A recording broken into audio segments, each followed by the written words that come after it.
So what I want to show you is the paints I'm going to be using tonight. They're all mixed with NYX.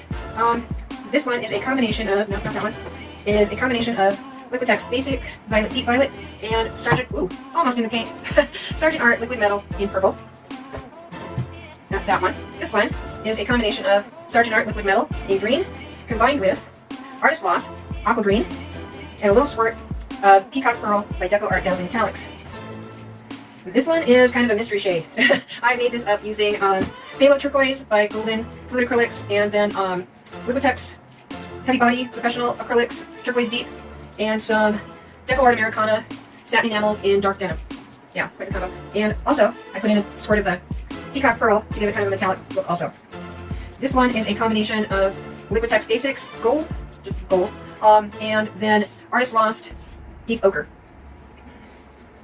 And then this one is just your basic Artist Loft Copper.